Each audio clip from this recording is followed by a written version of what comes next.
Drip Daddy. How are you feeling, Drip Daddy? I'm feeling good. I never imagined I would get that question from you, CK. Do you have a whole list of hall passes from Natalia? Do you know what a hall pass is? No. I need to reorganize my mind really quick. How do I read this, CK? I was like, Who's actually listening? did I drink something this morning or something? Yeah, Even I felt a little bit uncomfortable. No. So the other day, and I was so proud. The other day she said, Americano, she said. Costa, Starbucks, I'm available. Let's make it happen. I call her my sugar mama. Okay. You can be Drip Daddy. This could go wrong very, very fast.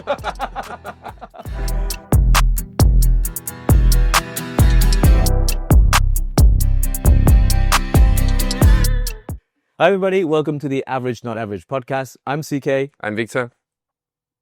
No Axelsen this time? No, because I thought you said wow, because you only said CK. You didn't say you. Okay. But we can try it again. Okay, let's do it again. Hey everybody, welcome to the Average Not Average podcast. I'm CK. I'm Viktor Axelsen. And today we have another episode here, and we are going to start with reviewing a lot of the comments that you guys have sent in to us since we've gone live last week. So at the time of recording, we now have a week of comments, a week's worth of comments. So we are going to share some of these comments with everyone. Nice. I've already been scrolling through a little bit. And how do I read this, CK? The printer came out wrong, so... Oh, okay. I was just about to say. For everyone I was like, who's actually listening... did I drink something this morning or something? So how... This will be the actual one. Oh, okay, great. The printer didn't spit out the right Okay, pieces of paper. Now I have the right ones. I have the right ones. I think for me, generally, whilst we're going through some of it, generally I think it's been incredibly positive. I think everyone's been really kind. I think our listening hours are actually up quite a lot, like both on all platforms like YouTube, Spotify, and Apple Podcasts. I think we're 2,500 hours in. It's amazing. In a week. So I think, yeah, people are actually enjoying that, and we're loving that we're getting, so much feedback, so much comments coming in. Generally, I think it's been super, super positive. Here I have, why is CK sitting so close to him? Yeah, I think that's from the episode 0, right? Yeah. Even I felt a little bit uncomfortable. No. Well, I was a bit nervous, I guess, from that side, because, I've never sat so close to you. I mean, I see you a lot. But... Yeah, definitely. But I think it looked good on camera, and I think it was a good start episode, intro to the podcast. Yeah. But we appreciate the comment. No matter what you comment, it's good for the algorithm as well, right? 100%. So even hate comments is good, but we don't have that many, which is very great to see. Yeah, so we actually don't have too many crazy comments yet, but then actually personally, I do enjoy getting a little bit of a flack, a little bit of hate mail, hate comments. And I think it often shows that I think we're doing the right thing. Yeah. Not just on the podcast, but also on my YouTube channel, Instagram channel. Sometimes we occasionally get that, and then I actually enjoy reading those. Yeah. I try to when I look at my, when I go on YouTube and I find my matches. Yeah. I always look through the comments also, because it's so fun to read what the other people are writing, and there's a lot of also maybe a bit negative comments, but I see it as comedy a little bit, and also here it's good to get the constructive feedback as well. Yeah. So all in all, we really enjoy all the comments. So thank you for that. Keep them coming. We really enjoy it. Yep. So obviously Victor is always seen with a cup of coffee, true coffee lover. Yeah, I don't have coffee right now, actually. I have my Let's Go sports drink, but no coffee. But I had way too much coffee this morning already. so that's why. I'm not sick, guys. I just had too much coffee already. Okay, so at the time of filming, we are currently at 11:30 in the morning. How many cups of coffee have you had so far? Yeah, I already have 3 cups. It's too much. I know. I will have one, but I will practice at like 8 to 9 in the evening. Yes. So today will be, maybe four cups a day. I will try to push it to afternoon and have one last cup, but it's a few too many. Okay, it's a few too many. Here, one person asked, will we have guests on the podcast at some point soon? We will do. We are planning for that. Hopefully in the next episode we'll film. So there's a lot of guests, which one come on, who want to come on as well. Yeah, which is very kind of them, and then also I think we do appreciate the offers, and then also I think the key challenge for us is making sure everyone's logistics matches. Exactly. It's quite hard to schedule everyone, like being so busy and all. It is. But I think having a guest would also be quite fun. It would be great for the podcast, and that's definitely something which we will do very soon. 100%. Is there any interesting things on your side on the list? I've highlighted lots. I just went a bit crazy with it. There's a lot of coffee comments, that's for sure. And then there's someone who's writing here, great and interesting episode, and to see Viktor so relaxed. Looking forward to episode 2. I'm usually off-court pretty relaxed guy, actually. Not many people know that, actually, because they only ever see you on court. So actually, for us sitting here, I think it's doing your profile great. And I think also, between us two, there's a good chemistry. We can talk about stuff, and also you have a lot of knowledge already in the badminton world. So for me, it's great to have this conversation. And I think moving forward also, which is actually something I thought about, it would be great sometimes if we actually disagreed on something.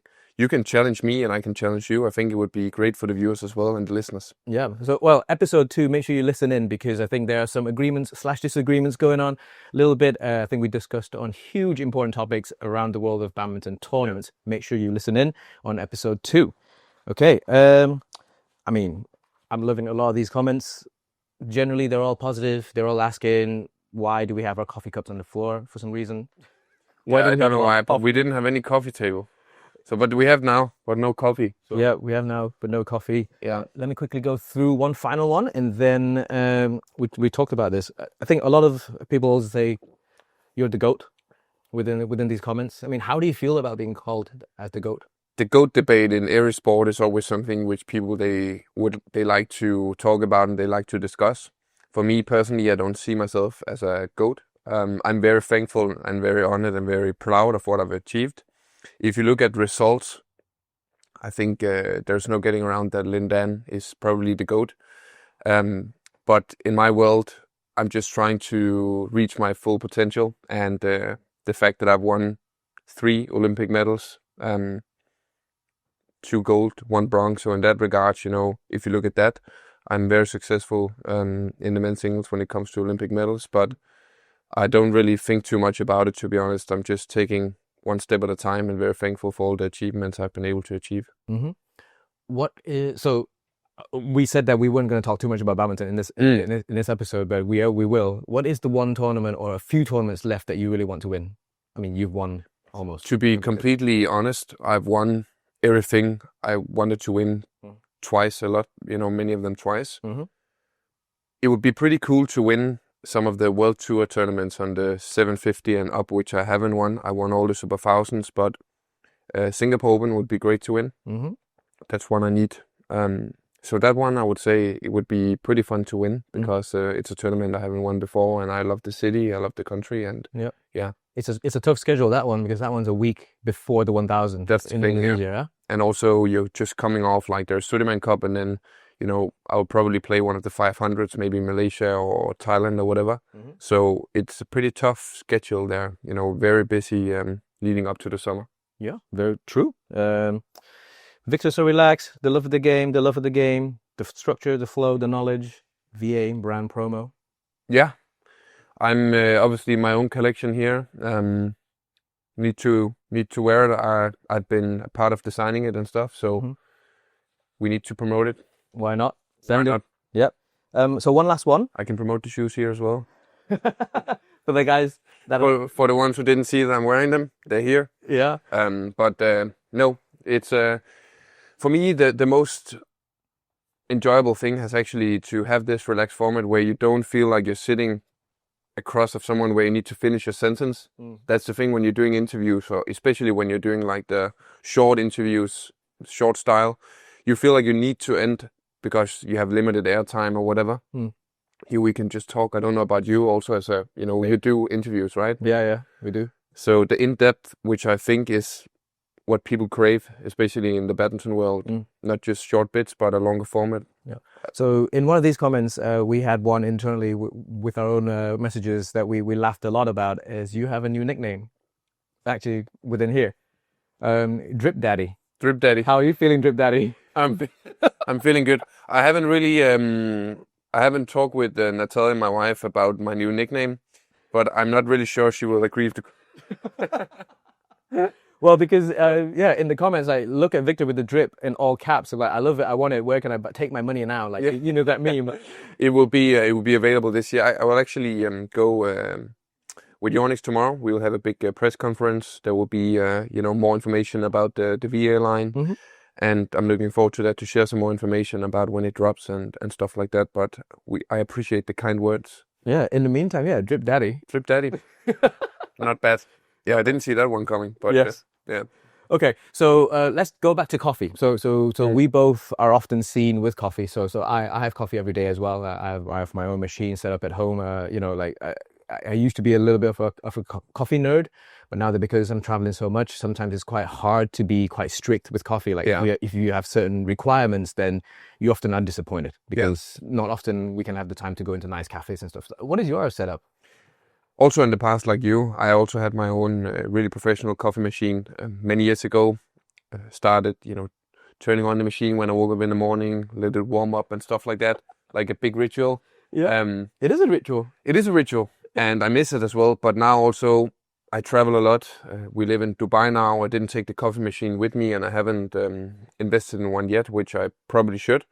But for me, I think I'm the same like you. In the past, I was traveling around with the AeroPress and my own beans and all that stuff. But it just seems that now I haven't really prioritized doing that. There's good cafes everywhere, and I'm not like a coffee snob. It's not like I need a special bean coming from Ethiopia or something like that to get satisfaction from a cup of coffee. I just try to find the best cafe, and I like to find cozy cafes when I do have the time, leading up to a tournament, sit there, read. What is the requirement for a cozy cafe? It needs to have like snake plants coming down the side. No, I just feel like the vibe in the cafe, not too much lighting, or you can look out on the street. If you're in Tokyo, for example, you can watch the people go by and get a feel of the environment and stuff like that. I enjoy that a lot. Different coffee taste. Sometimes I do feel like though when you go to these fancy cafes, the aftertaste will be a little bit too sharp for me. I like very dark beans, like very dark chocolatey flavor. Yeah, I do. Okay, so how about you? I transitioned from dark roast. So I think what you're describing there is dark roast, chocolatey, milky taste, dark roast, fruity, and then I've gone to the fruity side. I've gone to the slightly sharper side. Okay, but then so you're an espresso guy? No, or you're a just Americano, black coffee. Okay, just Americano with less water is my usual order. Okay. Because sometimes the problem is with when you go to a cafe and you order a big coffee or whatever, they put way too much water. Yeah. I need it very strong. You need it. Oh, you need it heavy. I need it heavy. So for me, I've transitioned off from super dark heavy blend onto more lighter ones, and then I'm also now a black coffee guy. So like espresso shot, Americano, or a lungo, like a bit more water, longer. I just feel like espresso. I feel like that's all the cool guys, they drink espresso. But for me, no, I put espresso in water. Yeah, Americano. So an Americano, but it's just over too quick. Yeah. I like to sit with a gigantic mug of coffee. Yeah. So I like to just sit and sip and read or whatever. Yeah. And espresso, like the way I drink very fast. Yeah. It's just like one sip and it's gone. And I don't enjoy it as much as I do with a big cup of coffee, to be honest. So. Yeah. So previously I was always on milk coffees, so like cappuccino, flat white, a latte.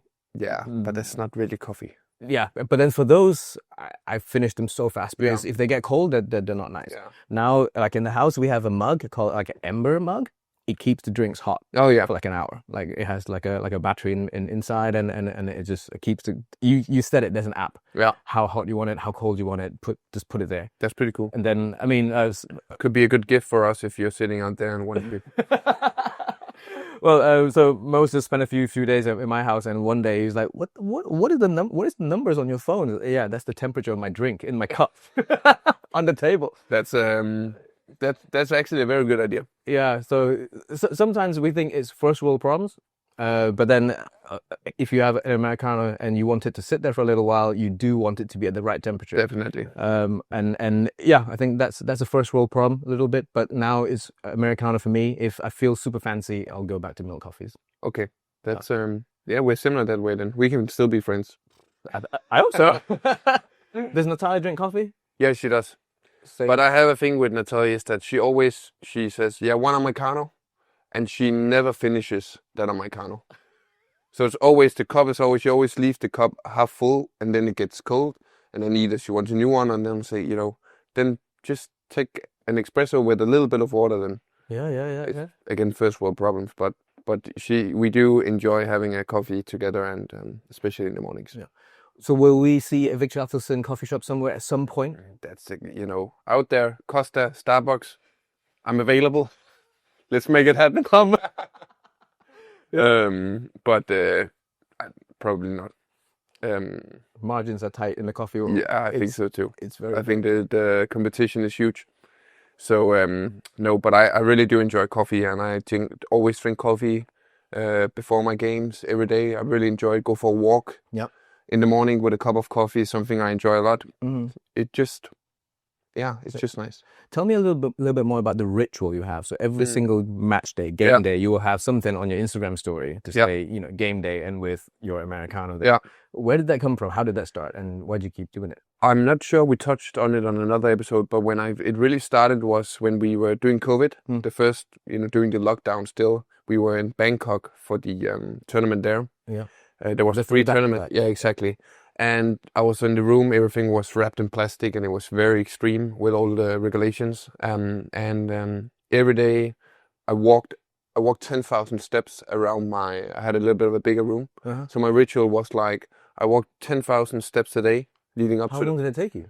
I don't know, because we were locked down for the first 4 days. So I just walked and walked and walked every day. And then, I took one picture one day for my first round or whatever in the first match, and it went well. And then I was like, I need to do it again today. Yeah. And then it just became a ritual during that 3 weeks. Yeah. And it has been there ever since.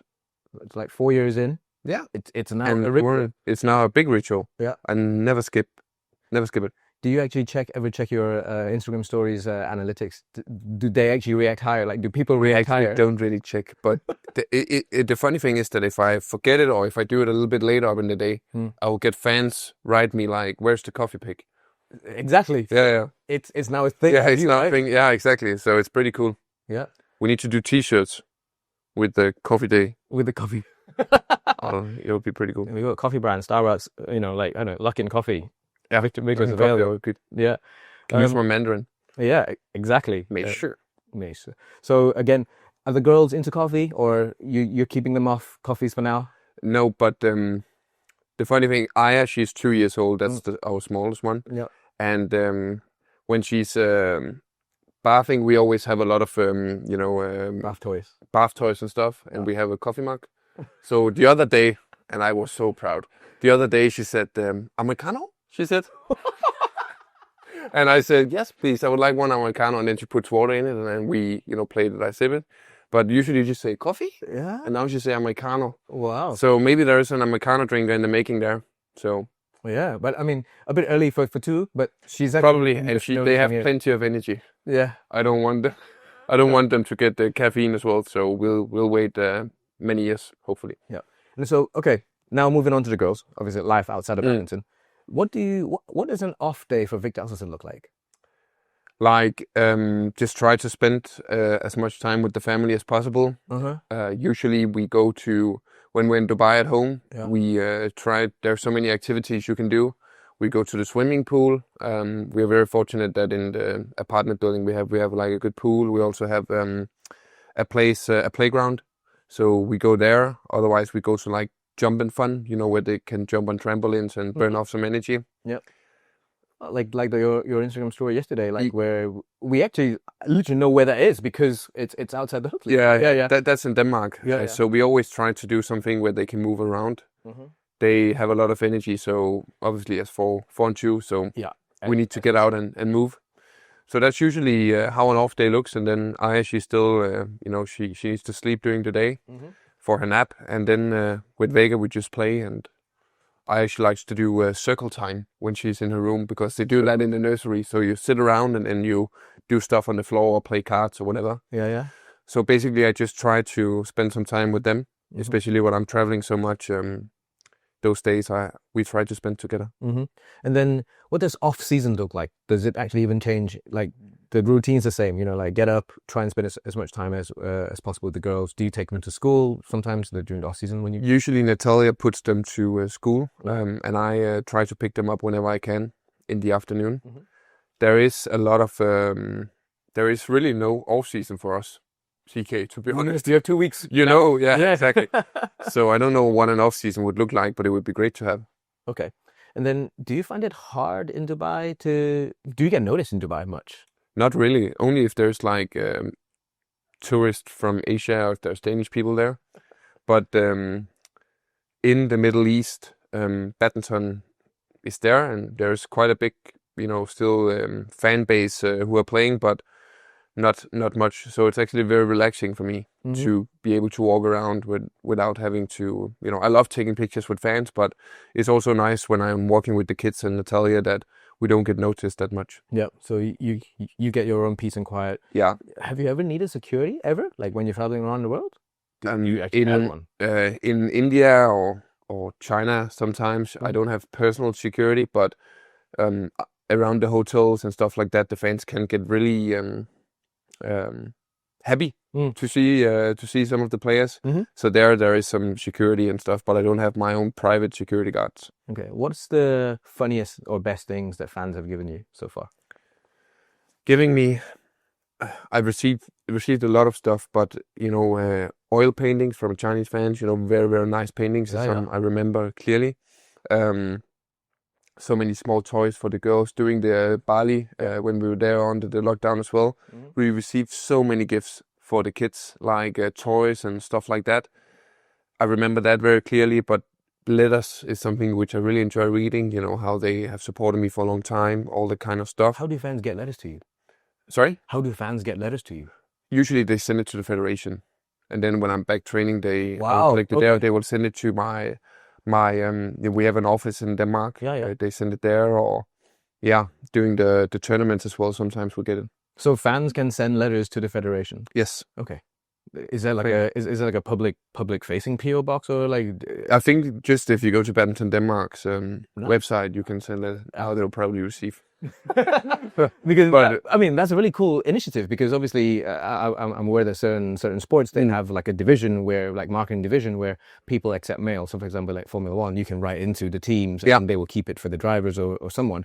But I didn't know that Badminton Denmark do that. So that's really cool. It's really nice. I think a lot of other federations or organizations can learn from that. Because there'll be a lot of young little boys, little girls wanting to write to their superstars. Yeah, for sure. But we've had a few occasions with the fans talking about that, where at the hotels they have figured out where the players are living, and sometimes they have knocked on, you know, a few, and that's not that good, because the players need their private space, especially around the hotels. We need security there, and we need to be able to not get met by other people than our team. So that's the only thing sometimes which fans need to be aware of, that don't try to seek us in the room. And so I get a lot of questions. So this is from my side. So I get a lot of questions or requests from people, from fans, because they realize that I work a lot closer with you guys. So I see you guys fairly often within tournaments and stuff like that. Oftentimes they ask me, "Hey CK, can you help me pass this? Hey CK, can you help me do that?" I often say, I think it's professionally, we're not allowed to give you guys anything or take anything from you guys, like within the media zones and stuff like that. But obviously, some of you, we know you more as friends as well, off court, you know, they are colleagues on the court. So how would you suggest best way for fans to pass you guys stuff? One way you've identified through the federation. It would probably be through the federation, or... Do they filter your mail, or do they check, or they just go, "Here, Victor, they just give it right away"? Okay. Yeah. That's so that would probably be the best, even though, I'm not training at the federation, but still they would probably contact me. And that would probably be the best way to do it at this point, I think. Yeah, because I think also at the same time, like if they give you a lot of gifts, it's also quite hard for you to take home if you're traveling, Yeah. It is. So sometimes we don't really have the space and the stuff like that. So it's actually better to send it to the federations. and that should go from there. Okay, because yeah, I think that's a great idea. Yeah, right. I think that's a really good idea. Because if you're a football player, Yeah. you can send it to the club or whatever, right? But as a badminton player, we don't belong to clubs. Usually, we belong to the federation. And then they can do that. Yeah, as a service. Okay. I want to roll back a little bit to to the two girls. Yeah. Do you have a favorite? No. No. It's a trap. Yeah, exactly. No. Trap. Obviously, yeah. We both Natalia and I, we love our girls equal. They're very different. Okay. And that's it's very exciting to see when they grow up. You can remember how Vega was when she was 2, and now how Aya is. Mm-hmm. Vega has a lot of energy, very, very active. Aya as well, but Vega is very more similar like me that when I was back in when I was a kid. Mm-hmm. While Aya is probably a little bit more similar, or way more similar to Natalia when she was a small kid. Okay. So yeah, it's just now is the time where it really gets fun. I think for that, you can be very active with them, and you can see them grow, and they will actually go on skiing vacation here soon, where I will try to go also for a few days not skiing. I'm not going to do that because of the risk of injury. Yeah. But I can actually watch them, ski and stuff, and that's just for me is crazy, like how quick time is goes. flying. Crazy. So yeah, you have something to look forward to, Sige. Yeah. And also you're teaching them Mandarin? No, the first 6 months when Vega was just getting more. I talked when I was alone with her, and also when we were at home, I talked Mandarin. Mm-hmm. And Natalia, she wasn't really that Not into it. But I still actually, and this is no lie, like when for fun, she thinks they think it's very fun when I talk Mandarin. Yeah, yeah. They laugh all the time. Yeah. And her pronunciation is actually not bad when I try to teach her. That's true. There's a few videos also up on the Little Red, like Xiaohongshu and Douyin and stuff. Yeah. And her pronunciation is actually not bad because I spoke a bit to her when she was younger, very, very small. Yeah, I mean, because I showed one clip from your Instagram story a little while back to my wife, and she's like, "Oh, wow, dude, like, yeah, she's doing well." Yeah, so yeah, I think it would be great because I think learning a new language for the brain is obviously amazing. But right now they have both English and Danish. They speak English with in the nursery, in the school. Mm-hmm. So yeah, but it would be pretty cool for her to learn Mandarin. Okay. And then they come to quite a few tournaments with you, right? On and off. They will also be coming here tomorrow as well. So as we're talking about this, we're filming this. This is the All England week. We try and always film before the tournament starts, before main hall training starts as well. So this is a Monday for anyone who's actually listening or wondering where we are. So do you feel stressed when they're watching, or do you just? No, I feel very happy because it's one of those things having kids. For me, which have really given me a boost, is that now they start to understand what I'm actually doing, and we can have experiences together. Like we have so many extremely valuable memories from Bali with Vega, Aya and Vega also when we have been around in Asia and Malaysia and stuff. And just a very good time. Like when I, for example, prepare for my match in the evening, they can come in and give a hug and see me do gripping on the rackets. And even though they were small and maybe they will forget most of it, it's still very good memories to have. Do they realize daddy or drip daddy is a big deal in the world of badminton? Nah, it's so cute. The other day we were in Denmark and there was like a badminton fan who wanted to take a picture, and without me noticing it, because they have obviously when we're in Asia, people know who they are as well. So they will fans would like to take pictures with them sometimes as well. And without me noticing it, I was like, there's somebody, because they were just waiting by the side while I took the picture. I saw Vega and they were standing like this. They're ready. They know the deal. So that was so cute. But they know that I'm good at badminton. Vega was telling me that when we were going to sleep the other day, that now we need to go win here because we don't want anybody else winning. So so that was a good pep talk. A lot of pressure though.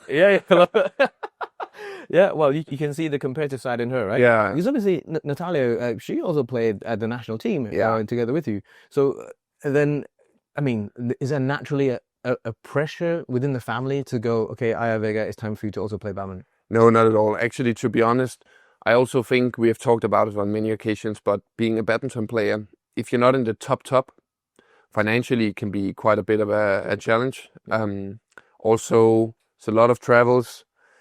It's a lot of it's just very hard, especially as you're coming up. And obviously if they want to play badminton, I will support them, but it's not something I try to push. We'll see what they enjoy and what they feel happy doing, and then we will be supporting them doing that. And then so I want to touch on Natalia a little bit. So she went from full competing elite to non-competing. What does she do now? Like, can you tell us a little bit more? Yeah, she's obviously with the life we're living right now, and we need her to be with the kids as much as possible. Otherwise, we wouldn't function as a family. And she does an amazing job doing that. So as a family, we sort of agreed that now she's taking some courses and stuff in the medicine world. She would like to be a midwife at some point. So that's what we're trying to do when we have more time. But right now she's taking care of the kids and studying to the extent she can. And yeah, that's great. It's not easy taking care of young children. It's a full-time job and a half, and then you could, why not study and have a life on top of it? Yeah, and then also as we are traveling a lot, even though our base is in Dubai, we're still moving around. So it's not possible right now to have two full-time jobs. That's impossible. Yeah. So maybe one day you become the house husband. Exactly. For a little bit. Maybe I would love to, when I'm done, try to spend more time with the kids and take them to school and prioritize Natalia being able to do what she wants to do. And then, okay, so still sticking with family. So I had an opportunity to speak with your dad at the German Open. Yeah. And he said that your sister is also doing a PhD. Yes. And in psychology. And so I was thinking, it's like, oh wow, so in the family, you're going to have a 2-time Olympic champion and a doctor. It's like, well, leave some of the skill set for the rest of the people. Okay, growing up, does your parents favor either one? Who was the more favorite? Who was the more naughty one? I was probably the more naughty one. I had a lot of energy, but luckily for me, I found my passion very early. Badminton, I loved being there, so I was there like 80% of my childhood. Also, when my parents got divorced when I was around 7, the badminton hall, which we lived nearby, sort of became my second home. I also mentioned that in some of my books, which is available on Amazon right now, by the way. Well, I was going to touch on the books, so well done. No, I'm just kidding. I'm just kidding. But it became sort of my second home. Yeah. And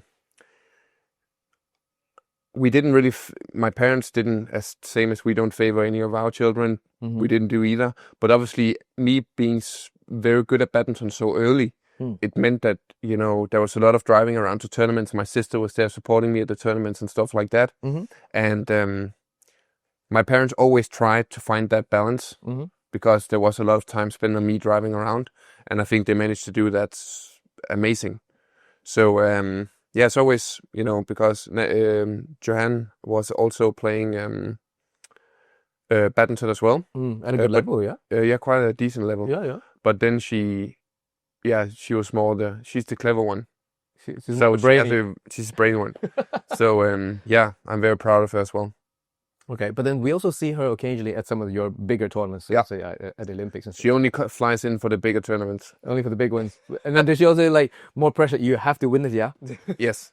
The most pressure is actually my mom. Usually it's like, yeah, we're coming on Saturday. Casual semi-finals day, yeah? Mom, I can't really, guarantee that I will be in the semi-final. Oh, yeah, that's right. Maybe we'll. But then does she go, okay, if you're not, we'll just go out for a meal or whatever. I think over the last year or so, she started to realize that it's not every time that I'm in the weekend matches. Hopefully, I will do my best to be this week. But she's coming tomorrow for the first round here. So I told her, Mom, if you want to be guaranteed seeing me play, you have to come for the first round. It's very competitive nowadays. But yeah, that's the most pressure she's had. Okay, so how the whole family is going to be around this week? Yes. Wow. And friends as well. Wow, okay. But I don't see it. I've tried it so many times. In 2014, I played on home soil in Denmark when I was just a kid, right? Denmark Open, there was always a lot of people. Yeah. It's just That was I'm used to that pressure. That was kind of your breakthrough, Denmark Open as well. Yeah, no? it was. Yeah, Then I played Taufik back then. yeah. I remember that, and as again, what I'm very proud of is that the friends who were sitting on the stands, when you see that on YouTube, it's the same people who will be on the stands who was on the Olympic stands, supporting me during the Paris Olympic Games. Yeah. So I'm very fortunate to have a few, but very, very close friends who I always can count on and who has been with me the entire road to where we are today. So yeah, through the entire process, because it's a long journey, and then like you said, you need friends and family to actually not cover, but cover's the wrong word. Yeah, support. Yeah, you're right. In actual terms, support. Must be the same for you now when you're traveling so much, right? With your wife, like how does she? Yeah, like because you're traveling almost the same amount as we do now. Yeah, yep. So I think last year I counted I was away from home for 4 months. Crazy. For 4 months, and I did 36 flights. So not as many as you guys, but still it's quite a lot. Like without her, this business would not function. I would not be able to be in this position to be able to take a lot of opportunities. So she obviously had to have a lot of sacrifice as well. Yeah. I think that the one conversation that she told me, like we had a chat. So I'm say month 20 as we speak, into this venture where I go full time into the media business, media world. She said that you work more hours, but you're a lot happier. Yeah. And so I think that said a lot, because I think previously there was a lot of politics going on and stuff like that. Yeah. And now she says you're happier. When you enjoy what you're doing, you don't see it really as work, right? So it's great. But then I think nowadays it's getting more and more fun, because the team that we work with, actually, like behind the cameras, you can't see them. So I'm trying to vlog a little bit now. So I want to showcase the rest of the team. You're a vlogger also? Yeah, we're going to try to vlog. Oh, that's pretty good. It's the same, yeah. So we actually have the Pocket 3. So yeah, we're going to vlog a little bit. I want to showcase the team, because it's really important. Like I'm in a very privileged position to be working with a lot of incredible, great people. And sometimes because we already have a platform to talk about it. But I think also people are looking up to you now, like, and will in the foreseeable future as well, as somebody who made it within the media, like all you guys here around, and to have, if I know there's many people who are very passionate about filming and this media world, then they can learn a lot, I guess. Yeah. And like I'm never a shy one to promote good work. Like if we see good work, like we often reach out immediately and say, hey, like I want to work together. How can we work together? And that's literally how these guys are all here, guys and girls. And so this week we have a big team around the tournament. Like Badminton England was willing to invest in us. So we're obviously gonna all in, full send. It's very good. All in at All England. All in at the All In. That would be maybe a good vlog,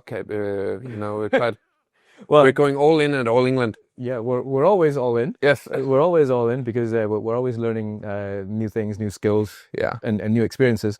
But then again, we're also finding more and more organizations are trusting us with their campaigns, with their tournaments, with their events. And so things are getting really interesting, but lots of sacrifices from everyone. Like everyone has had to be away from their family, to be with us here, and fortunately we're all in a good position to be able to do that. But like you said, without the support from our immediate family and friends, it's tough. It's difficult. So that's very cool. Yeah, very, very cool. I'm happy to see you all doing so well. I call her my sugar mama. Okay. You can be drip daddy. Mine is my sugar mama. That's great. Because I think that's a great name. I'm looking forward to meet her. Yeah, one day. Because I think still she came one time to one tournament. It was actually the Copenhagen World Championships in 2023. Oh, and then and then we spent a week in Copenhagen afterwards. That's right. Yeah. But then she then realized like how intense a tournament is for me. I was like, I warned her before coming. I was like, I will have no time for you. But then she didn't realize how no time meant. Like how no time it was. And then next time around, I was like, hey, do you want to come to another tournament? It's like, no. Yeah. So no. So because also now we were at German Open. Yonex German Open a few weeks ago, and even there at a Super 300, I see how busy you all are. Like, it's long hours. Yeah, it's very long hours. But then the key thing for us is to make sure we do a good job. Yeah. For us, doing high quality job, like with the best of the budgets that we have, with the best of the team that we have. We always need to be delivering like on point. You know, like for you as well. Yeah. You're always delivering on court. Like you just need to get through and do a good job. And that's why I think a lot of organizations are really trusting us. Yeah. And yeah, we're very lucky and we feel very proud of our work. So For sure. You should be proud. yeah, You're doing a great job. So this week we have double the team from the German Open. Okay, wow. So hopefully, Leveling up. hopefully double the output, double the quality as well. And so we're going to try something different because at a 1000 you have more restrictions oftentimes, but you also have bigger stars. Yeah. And so working with bigger stars sometimes isn't as straightforward as everyone thinks it is because everyone will have restrictions and demands. And not everyone is so easy to work with like me, right? Yes. We're a bit biased, but yes. I mean, everyone's laughing behind the cameras, so I think... it's more. But I understand. Many players, many different cultures, different restrictions, different situations for the player. Maybe they're injured, maybe they're not in a good mood, maybe they're going through a rough time, maybe they're easy to work with. There's so many faces and so many different moving parts for players. Yes. Even though some of the things you can do is under the players, top committed, whatever it is, list. Yep. But that doesn't really, it's not the tournament which is in the top committed list, right? No, so that makes it hard for the tournaments as well sometimes. Yes, because we don't get access to them, or sometimes they are not aligned. So oftentimes we're lucky enough that we actually know a lot of people, like from players to teams and stuff like that, that we can get direct access to them. But oftentimes, depending on what we are looking for, we don't often, we shouldn't, and we cannot. Like support technically on paper to say, hey, can you help us do this? Can you help us do this? Yeah. But because a lot of the organizations are not joined up together, like from the very top to the very bottom, a lot of the teams and a lot of people don't know what's happening, how to get there. So it makes our work a bit difficult sometimes because we have to then go through the one by one. Yeah. But we've been quite lucky that our team, we've been working a little while now and people know who we are. So we can literally go straight to the top. We can ask this question. They can always say no. Yeah, exactly. Perfectly fine. But if we get to ask, then we oftentimes can pull it off. Very cool. Sometimes sponsors need certain things, or committed partners for the tournaments need certain things, and the players don't know. If you invest a lot in the tournaments, then obviously also you would like some. They need ROI. Yeah, they need the return on investment, and they often would like to see like the bigger stars, bigger players in, and so why not? You know? And most of the time, the players just needs context. Yeah. And everything in context is important. As soon as they know that, okay, we're doing this for X, Y, and Z, they were like, yeah, more, no problem. But I think the problem again is coming back to what we had in probably episode 2, which is coming up, is that the players don't, for them, the money invested in the tournaments, even though the prize money is rising, but the actual ROI or whatever, it doesn't go to the players. No. That's why they're not so committed to doing this, because they don't get anything extra out of it. And I think that's different from the other sports. Again, when you see that some of the, for example, the viewership, the broadcast, that revenue and stuff, some of all that money goes to the players. That's not the case. Actually, they tried it a few years back. I remember BWF that there was some extra money for the players who did. We can go back and check that, but they took that away because the players wasn't as engaged as they wanted to. Okay. But I think that's why sometimes it's hard to get the players committed because it's not their direct sponsor and they don't get anything extra out of it. Okay. And I think that's why sometimes it's hard for you to get the players to do stuff. Yeah, I am aware that I think BWF have a few initiatives. So I think they have a star creation program where they take players through like social media training, essentially, like teaching them how to talk in front of the camera, how to film themselves, how to publish consistently on social media, how to elevate their branding. But obviously you're already an expert, so I'm not sure if you are actually, have you gone through the program or you're already I never did good? I never did any. There's been so many also in Team Denmark, like interview courses and media training. I never did anything because for me it was just important. obviously I was lucky that from an early age I had a lot of attention. So I got training very early on. You get hands-on training. Yeah, and I know how to navigate. Yeah. And for me, it has been extremely important just to be me, to be very true. Yep. So I don't need any training. I just want to be myself. But I think one thing that you do very well here is you're willing to do it. Yeah. A lot of players or a lot of stakeholders are sometimes not finding, like, they don't feel the need to do it. Yeah. But I think I get that. Yeah. So you wanting to do it really helps this process, makes life a lot easier for us. And yeah, we can just, we can always send it very hard. But yeah, there's a bit of disjointment from tournament organizers themselves, which they foot, I think, a lot of the bills, like for the whole tournament. Yeah, they do. And then I think BWF comes in, oversees it, sanctions it, makes sure everything is enforced in the right, with the right regulation and with the right policy, and also with the consistency in terms of structuring. Yes.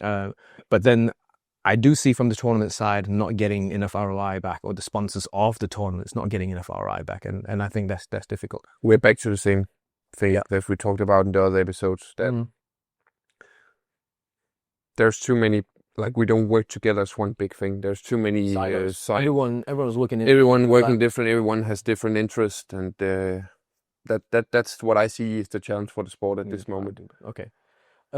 Let's move away from badminton. That's true. That was our main episode goal. What other sports do you watch? What's your favorite sport? I don't really watch much. I'm pretty boring that way. I watch a little bit of NBA sometimes, but not much. I couldn't tell you which teams is in the top of the different divisions and stuff. I only watch a little bit. A little bit of tennis. Okay. I do enjoy follow. A little bit of tennis. Okay. Yeah. And what about you?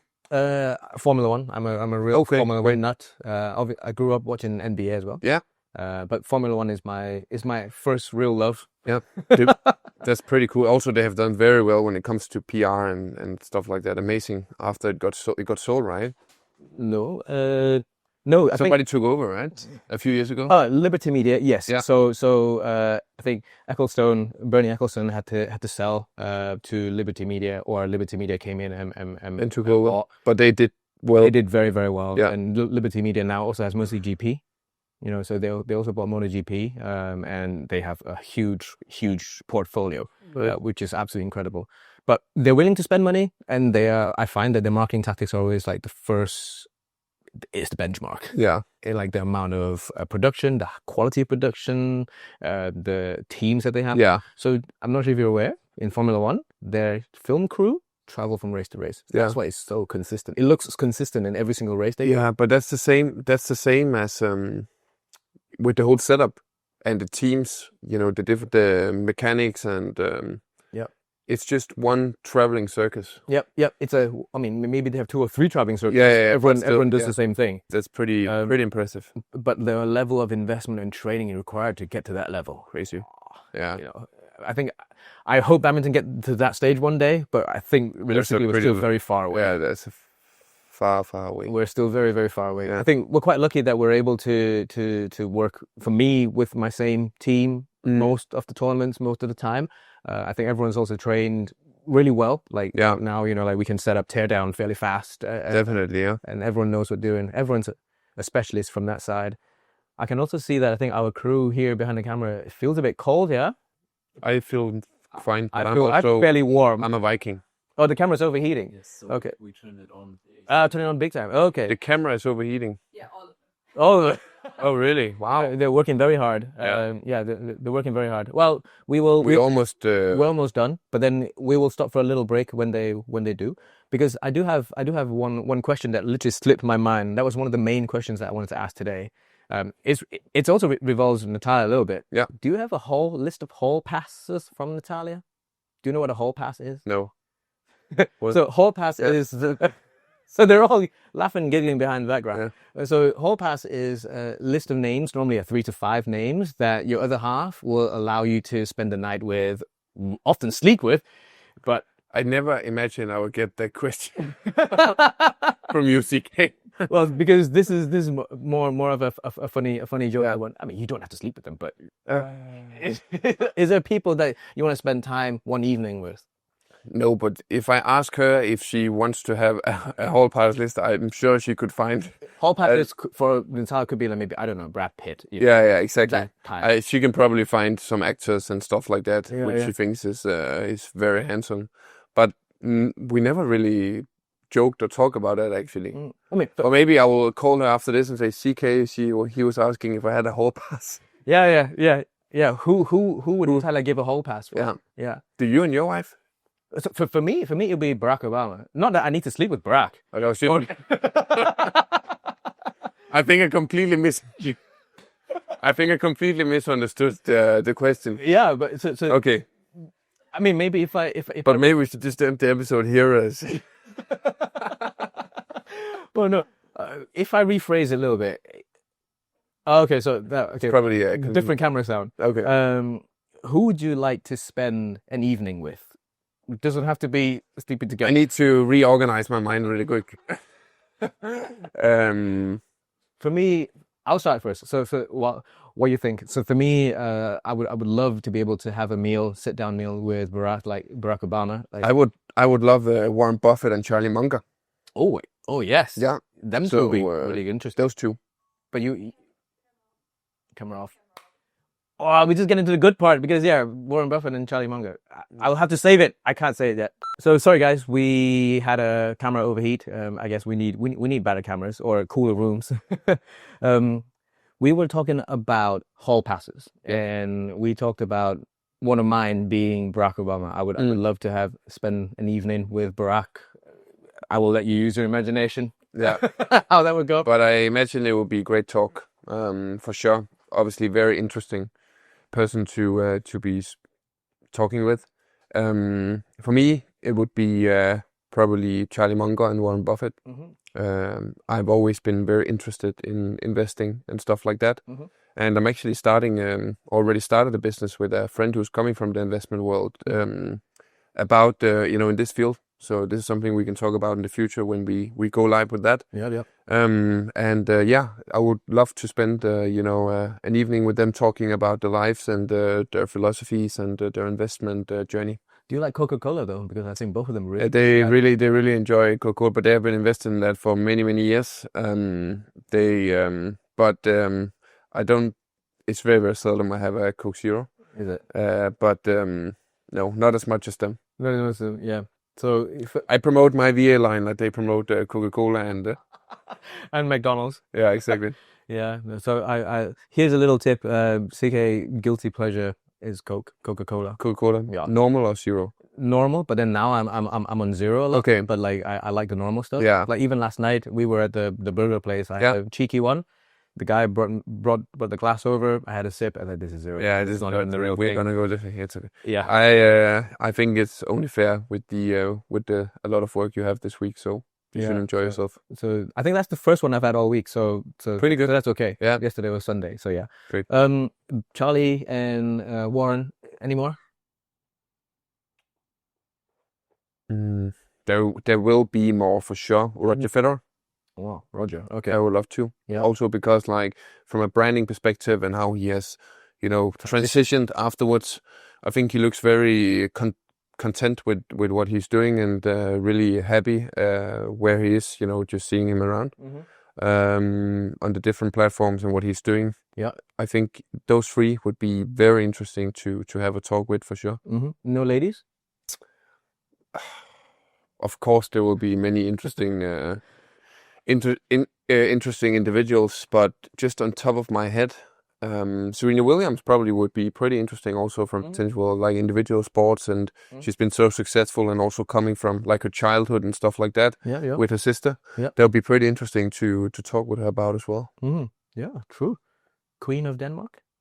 Oh, you've met her already, yeah? The Queen of Denmark would also be very interesting, of course. If you can choose anyone, that would be a very good. Yeah, that's a good list. A very good list.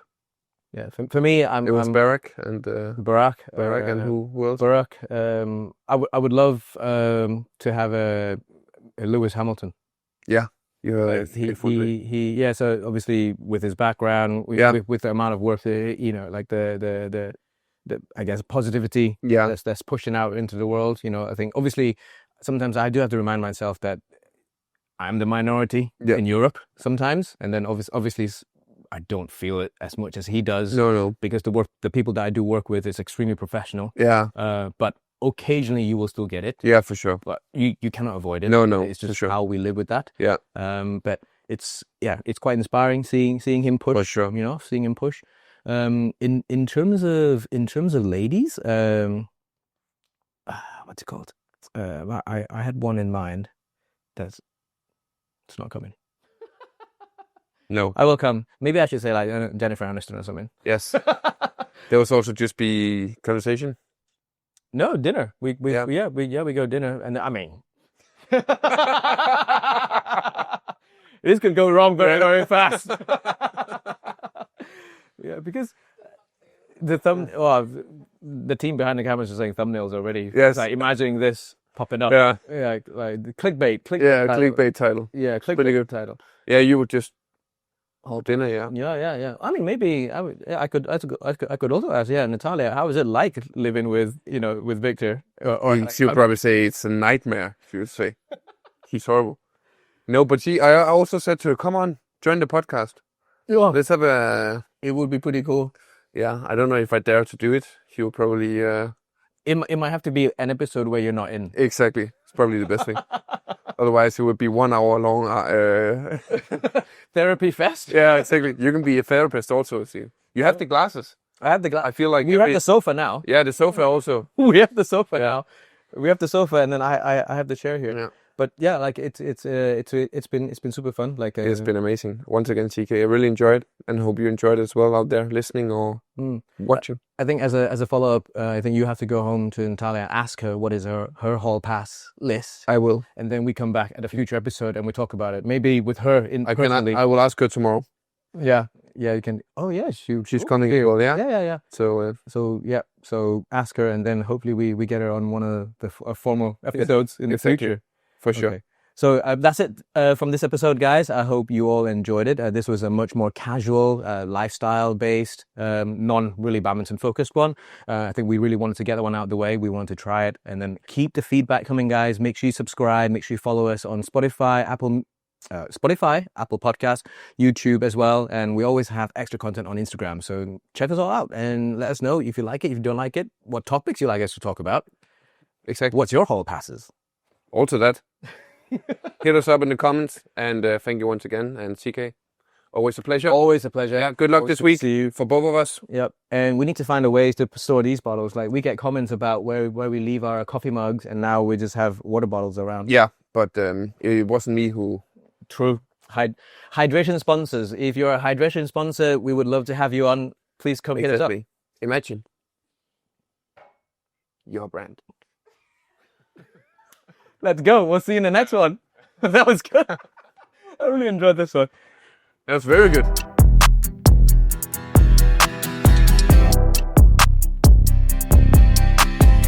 Nice. I've already been scrolling through a little bit. And how do I read this, CK? The printer came out wrong, so I was just about to say. For everyone who's actually listening. Did I drink something this morning or something?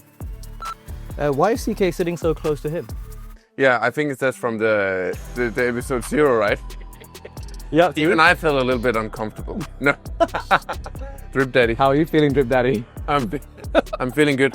So the other day, and I was so proud. The other day she said, Americano? She said. And I said, yes, please. I would like one Americano. And then she puts water in it, and then we, played it. I sip it. Costa, Starbucks. I'm available. Let's make it happen. The two girls. Yeah. Do you have a favorite? No. It's a trap. Yeah, exactly. They were standing like this. They're ready. They're ready. I call her my sugar mama. Okay. You can be Drip Daddy. Mine is my sugar mama. That's great.